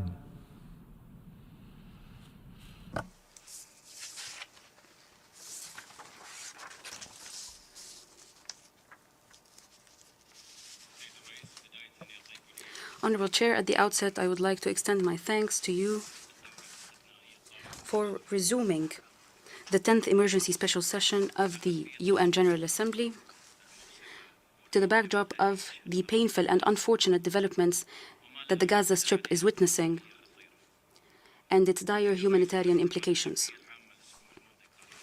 Honorable Chair, the adoption by the General Assembly last week of a resolution that calls for an immediate and permanent and sustainable humanitarian pause that leads to a cessation of hostilities with a majority of 121 countries is a reflection of the world's demands for immediate measures to end the war.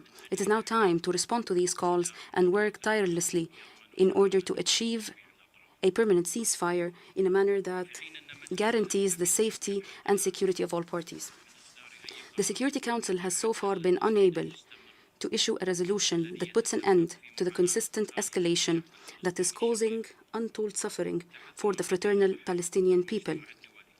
Nevertheless, the Kingdom of Bahrain is calling upon the international community to uphold its humanitarian responsibilities in responding to the GA's resolution and to move immediately to preserve the lives and properties of people and the safety and security and stability of the region.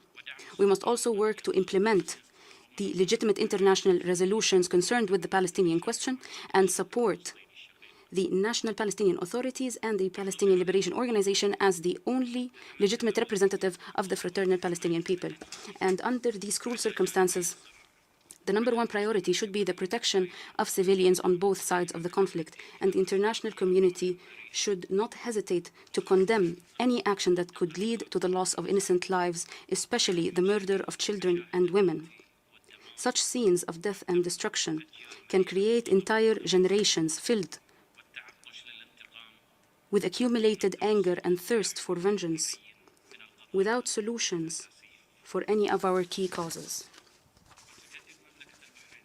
The Kingdom of Bahrain re-emphasizes the importance of consistent diplomatic efforts among all regional and international parties to de-escalate through an immediate ceasefire and an end to military operations, along with providing protection to innocent civilians on both the Palestinian and Israeli sides, and the release of all hostages and captives and detainees, in addition to refraining from any practices that could widen the circle of violence.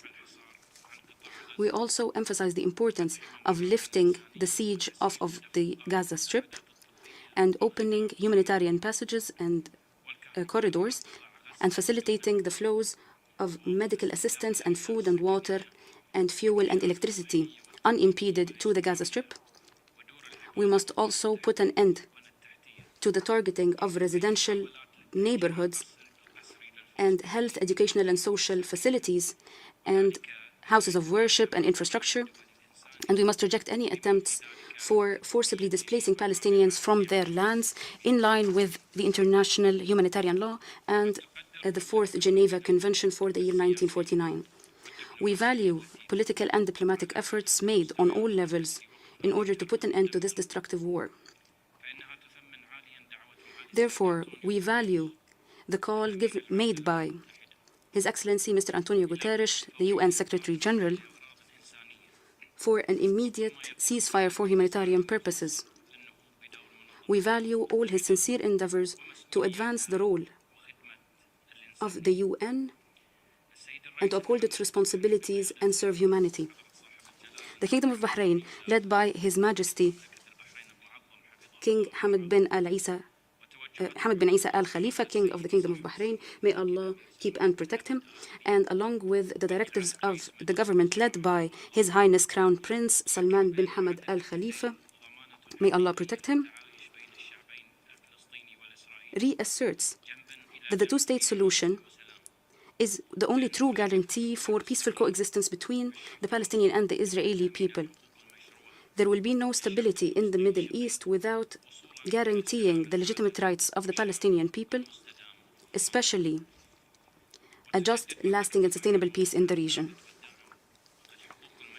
We restate our steadfast position in support of the legitimate rights of the fraternal Palestinian people, chief among which is the right to establish their independent sovereign state with the borders of the 4th of June 1967, with East Jerusalem as its capital, as per the two-state solution and in line with the international law and the Arab Peace Initiative and the relevant resolutions issued by the Security Council and the UN General Assembly.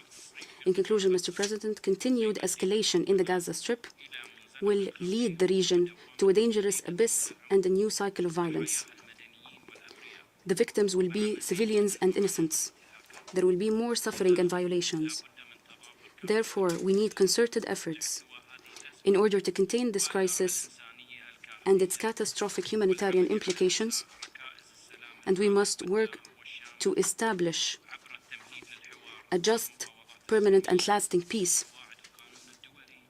by including more peaceful negotiations and dialogue as per the rules of the international law for the peace and security and stability of all regions' peoples. Thank you. Of Bahrain. And now I give the floor to the distinguished representative of El Salvador.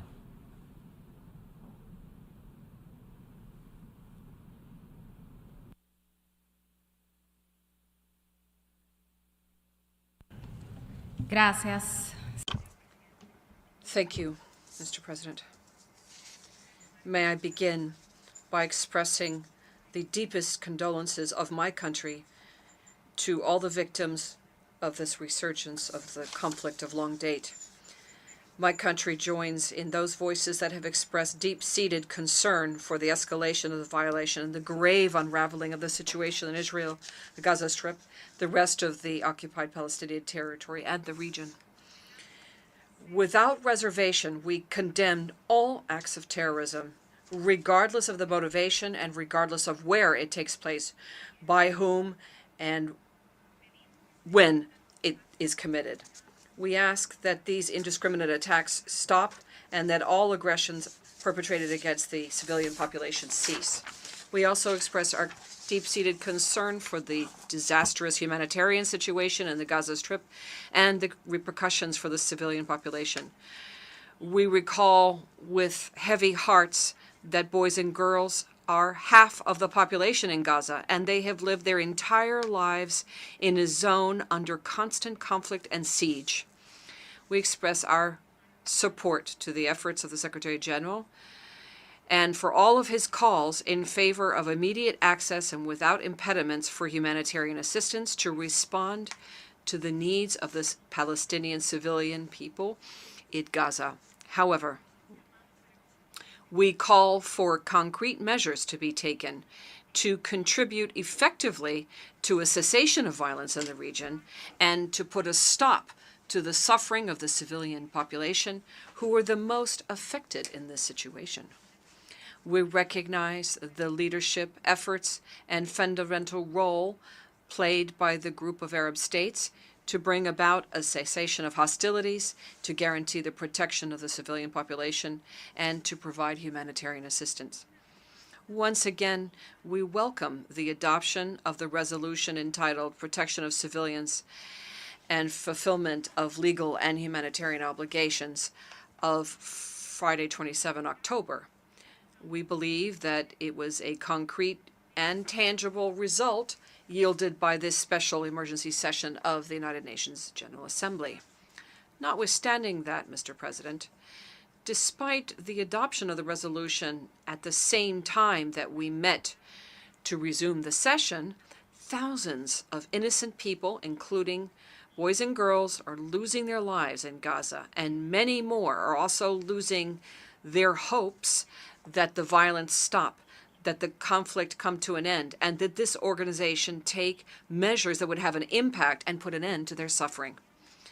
The meeting was convened after 6 days having elapsed, during which hundreds of people died in a horrific manner in the attack on the Al-Ali Arab hospital, many of whom were seeking refuge from the constant bombing in Gaza.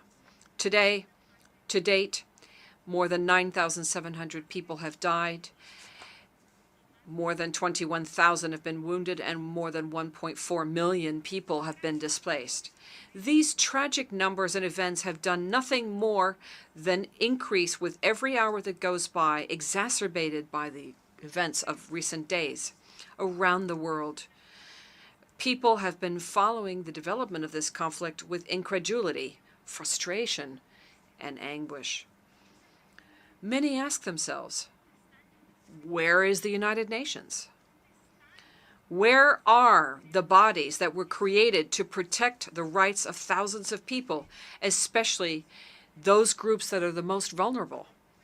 The people of the world are looking at this organization that was created to save succeeding generations from the scourge of war, and we must not fail them anymore.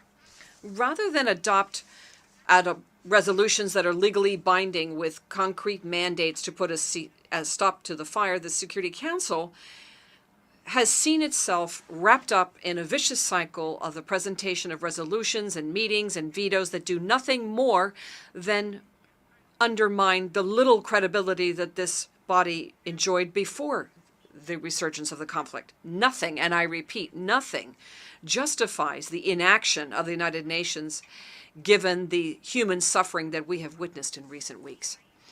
My country strenuously calls on the members of the Security Council, especially those who abuse their veto power, to fulfill their responsibilities, and that all members of the General Assembly have commended them under the United Nations Charter to maintain international peace and security.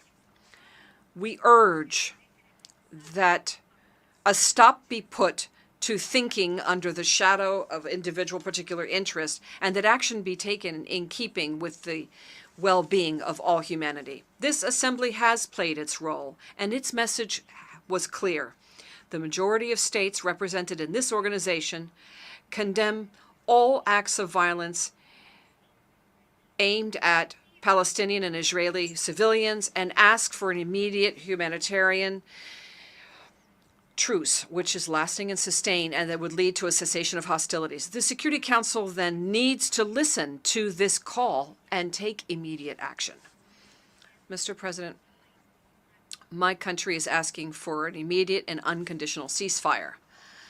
No atrocity can justify another atrocity. We deplore and repudiate all attacks and aggressions against civilians and destruction that is widespread. We vigorously condemn the violence inflicted upon the civilian people, regardless of whom it's committed by and where. We ask for the immediate release of all civilians and demand their security, well-being, and humane treatment in keeping with international law. We have heard, we have recognized and made our own the clamor of the families that are asking for their loved ones to be able to go home. We ask all parties to immediately and fully comply with all the obligations incumbent upon them under international law, including international humanitarian law and the international law of human rights. Civilians, humanitarian personnel, and civilian humanitarian goods need to be unconditionally protected and at all times. We would underscore the impact and grave repercussions of armed conflicts, especially on women, boys and girls, and all civilians who are existing in a condition of vulnerability, such as people with disabilities or senior citizens. As put by the executive director of UNICEF just a couple of days ago, the real cost of the most recent escalation will be measured in the lives of girls and boys. Those losses due to the violence and those lives forever changed by the violence. We also ask that in fulfillment of international humanitarian law, all humanitarian and civilian facilities be respected and protected, including hospitals, medical facilities, transportation and equipment for medical care, schools, and places of religious faith and facilities of the United Nations. We unequivocally condemn all the aggressions and all attacks against the United Nations staff, humanitarian and personnel workers, and doctors, other medical staff, journalists, and the media. And we firmly defend their respect and protection. May I now take a moment to express our most sincere condolences and deep condolences to the families and members of UNRWA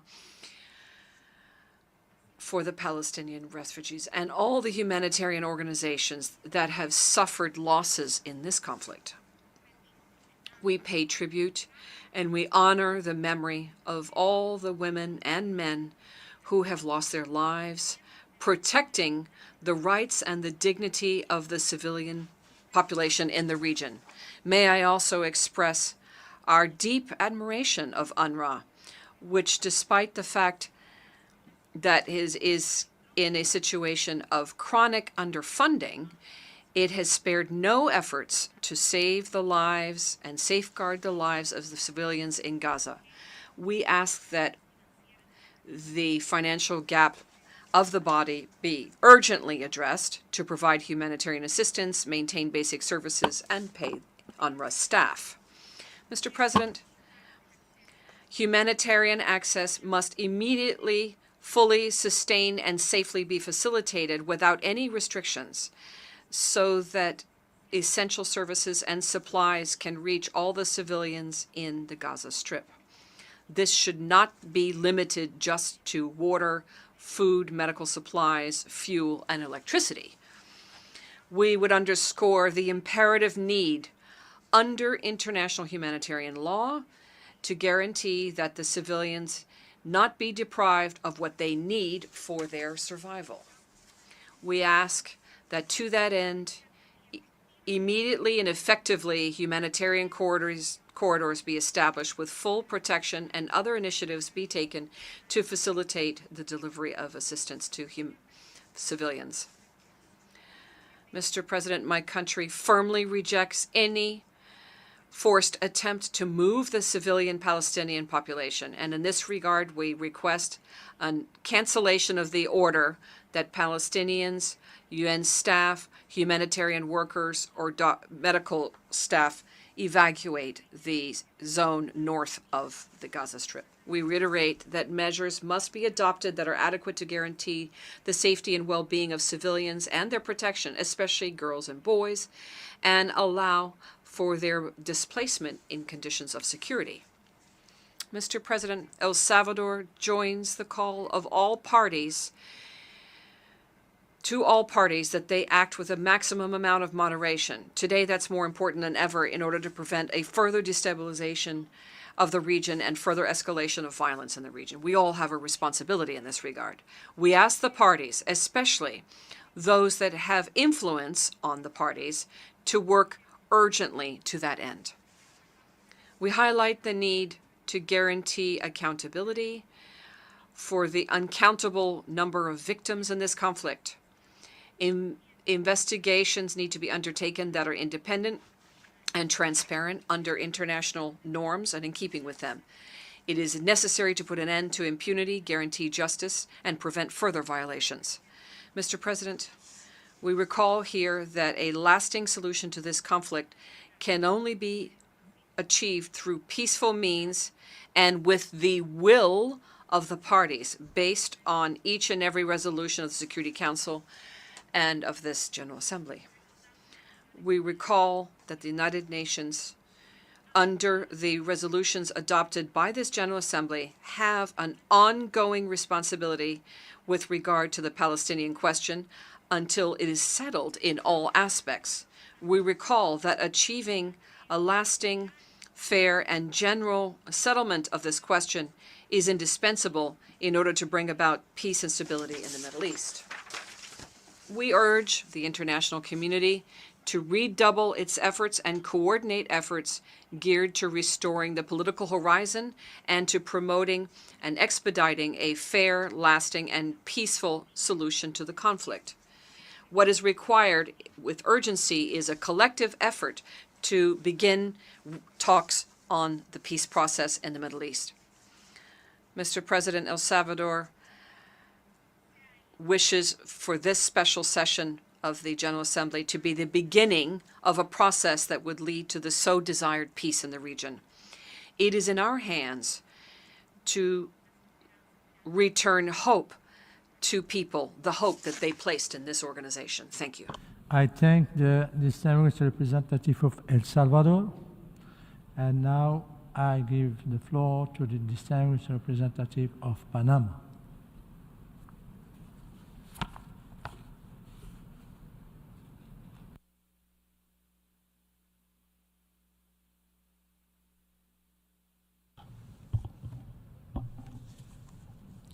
Señor Presidente.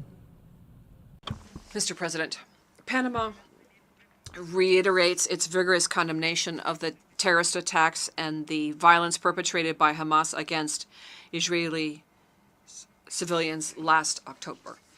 According to international humanitarian law and conventions and the treaties of international law, deeply committed to the protection of and respect of human life, Panama emphatically regrets the resurgence of violence that has led to the loss of lives of thousands of people in a series of violent events that have convulsed the region, such as the attack on the hospital in the north of Gaza, and which, moreover, led to the destruction of both civilian and humanitarian infrastructure that need to be protected by international law and by international humanitarian law by all parties. Given the grave situation in the Middle East, Panama calls for peace and the respect of human rights, with special attention for people who are most vulnerable in the Gaza Strip, life, health, and the well-being of the entire population, with emphasis on women, children, boys and girls, and teenagers, senior citizens, and persons with disabilities needs to be respected and protected. We also urge all parties involved to exercise restraint and to strictly respect the norms under international humanitarian law, both customary and by convention. This is essential to protect civilians and medical facilities in the areas of armed conflict. The escalation of violence only further deepens us into human suffering, increases the loss of lives without religious origin or ethnic distinction. Therefore, We also defend the idea of a humanitarian corridor that would allow the delivery without impediment in a continuous and safe manner of medical and humanitarian assistance to the people of Gaza. It's viable, it's possible, and it's urgent to do so. We also call for the urgent release without conditions of all of the civilians who have been abducted. In that regard, we recognize the efforts of the international actors who are dedicated to this task. The international community cannot tolerate the use of civilian hostages as a form of blackmail. Panama reaffirms its unbreakable commitment to peace, security, and stability in the Middle East and in the world. We should be an international community that demands the construction of a lasting peace, and we reiterate our firm commitment to multilateralism with the aspiration that it bring about an immediate cessation of violence and that international law be respected and that an effective path to peaceful settlement of the conflict be opened. Thank you. I thank the distinguished representative of Panama, and now I give the floor to the distinguished representative of Romania.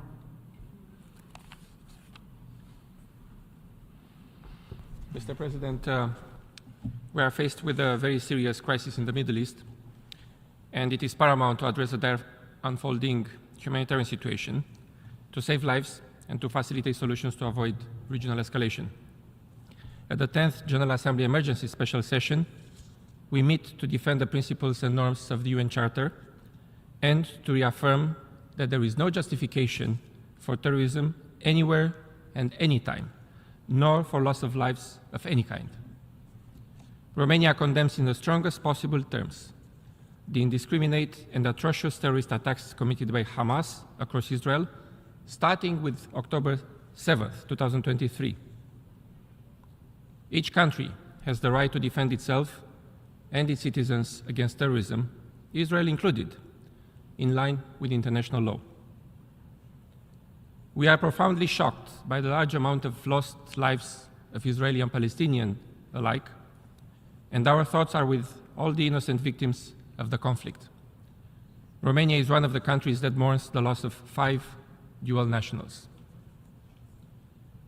All hostages held by Hamas must be immediately released.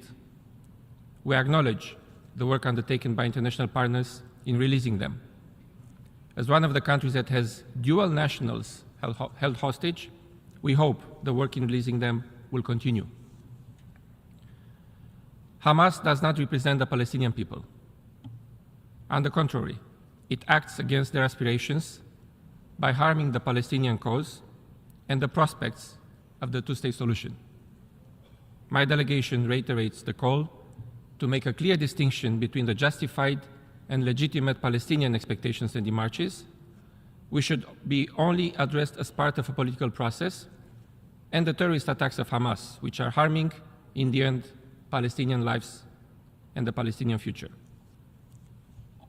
Mr. President, at this stage of the conflict, it is important to reaffirm the respect of international law and the universal principles of international humanitarian law, particularly the Geneva Conventions. The protection of civilians, especially children, must be ensured at all times by all. While we welcome the humanitarian trucks that crossed Rafah last weekend and in the following days, we should be firm and united in upholding unhindered humanitarian assistance to Gaza. These measures are necessary, including humanitarian pauses, so as to allow the full, rapid, safe, and unhindered humanitarian access consistent with international humanitarian law for United Nations humanitarian agencies and their implementing partners to act swiftly. All civilians should be protected at all times. As you know, the European Union and its member states will continue their efforts to assist EU citizens in the region. From a national point of view, this also includes their evacuation upon request. The conflict in Gaza not only destroys the future of Israelis and Palestinians, but it has also an immense potential to sparkle hate speech around the world. The rise of anti-Semitism, of anti-Palestinian or Islamophobic speech in the world is of great concern. It is the moment to act again and speak out against hatred. We are convinced that the most durable solutions to such complex situation are only those emerging and endorsed by all the legitimate parties involved. And therefore, Romania has abstained at the vote on the draft resolution. Mr. President, for too long, there is a lack of meaningful progress of the Middle East peace process. Many windows of opportunity have been lost, and in the end, civilians pay the price. However, we cannot give up peace. The two-state solution remains indispensable and the only option available for a lasting resolution to the Palestinian-Israeli conflict. The two-state solution remains also indispensable for bringing just and lasting peace in the Middle East based on international law and relevant UN Security Council resolutions. The two-state solution will prevent the spillover of the conflict and stop other actors in fueling it. My delegation stands ready to engage for mediation efforts as part of the joint international responsibility to maintain peace and security. Thank you, Mr. President. I thank the distinguished representative of Romania, and now I give the floor to the distinguished representative of Barbados.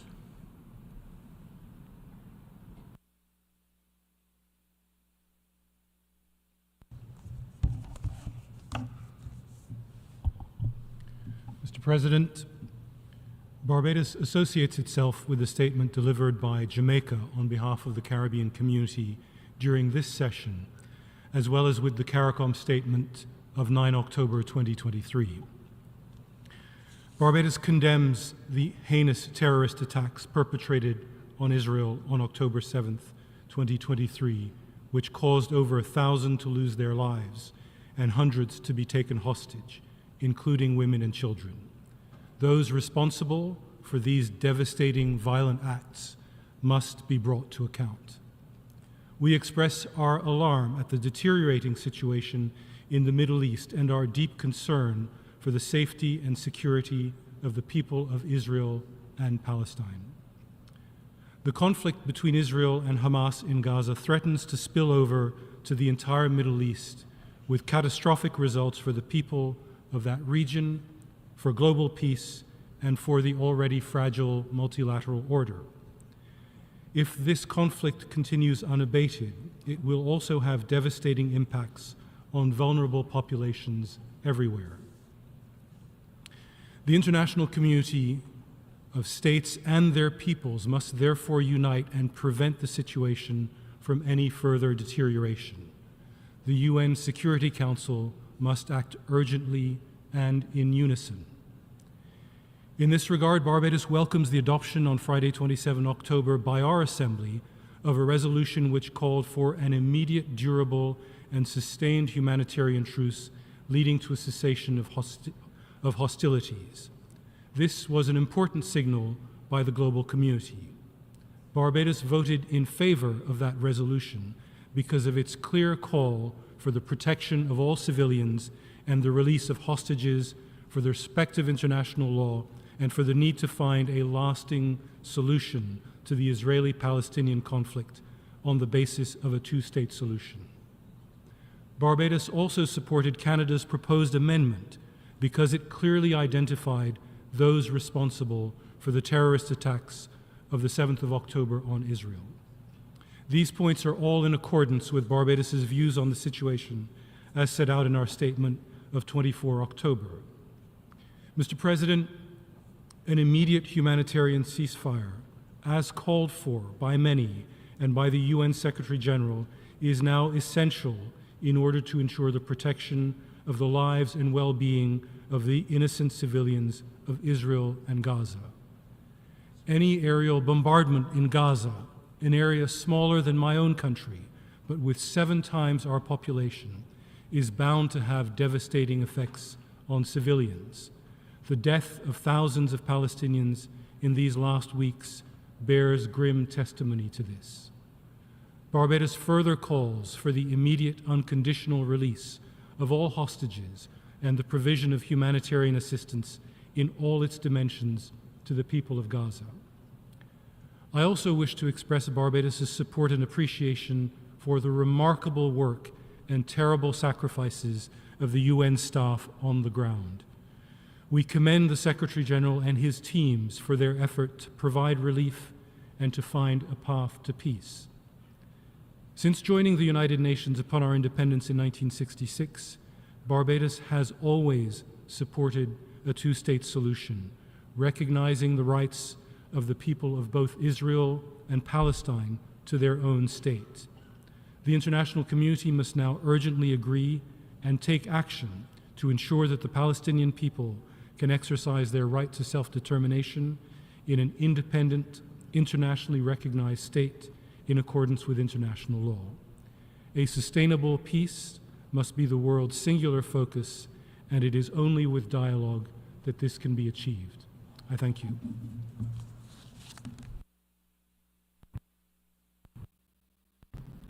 I thank the distinguished representative of Barbados, and now I give the floor to the distinguished representative of the Federated States of Micronesia.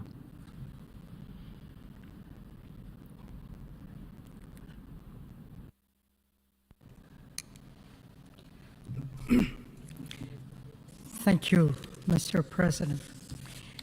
This emergency special session of the General Assembly meets at a time of extremely difficult circumstances for civilians in both Israel and in Gaza.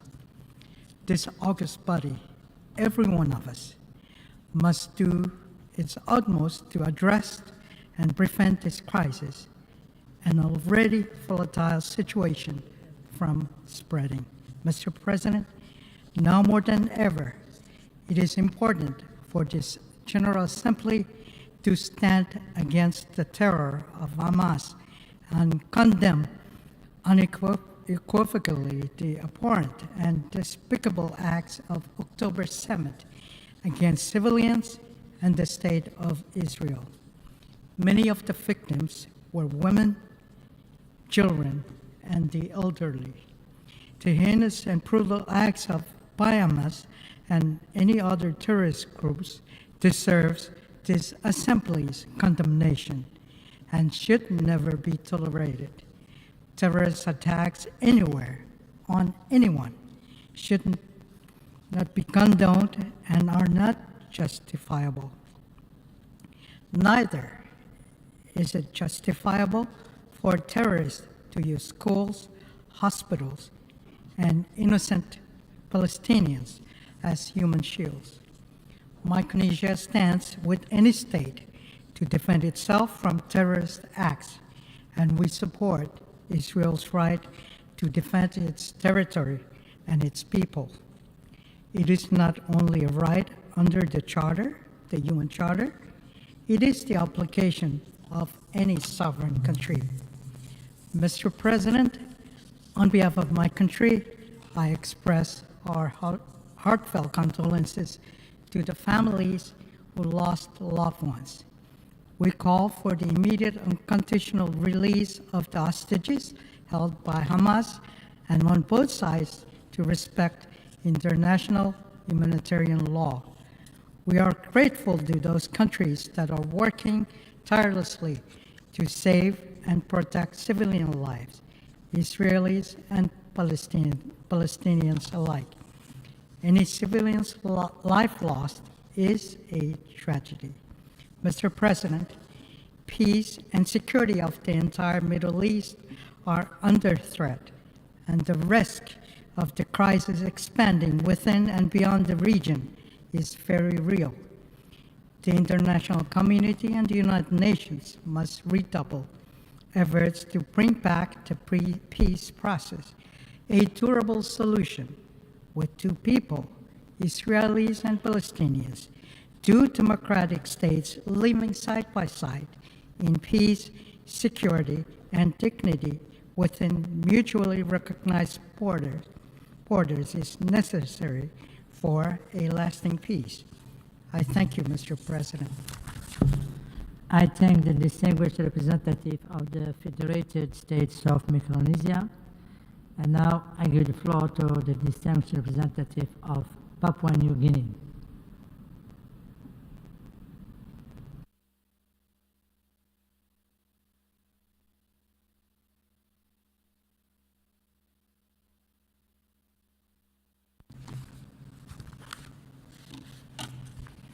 Mr. President, thank you for your stewardship of this emergency special session. Papua New Guinea is seriously concerned about the unfolding situation in Israel and Palestine following the heinous terrorist attack by Hamas on Israel on 7 October 2023. We offer our sincere condolences and sympathies to all victims of the conflict, both in Israel and Palestine, and to those UN staff who have tragically lost their lives in the line of selfless duty. Mr. President, my delegation condemns in the strongest possible terms the barbaric, depraved, and murderous Hamas and Palestinian Islamic Jihad terrorist attack on Israel, and particularly against innocent civilians of Israel and other countries. Such heinous acts must never be condoned by anyone.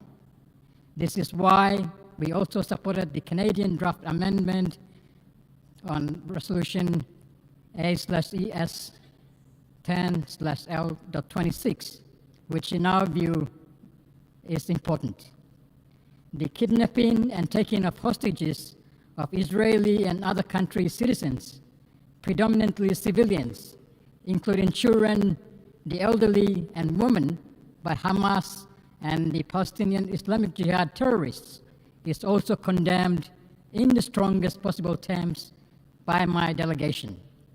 This is against international humanitarian law, and we call for the perpetrators to be held accountable. Papua New Guinea also joins other countries in calling for the urgent release of all hostages held by Hamas and without any preconditions.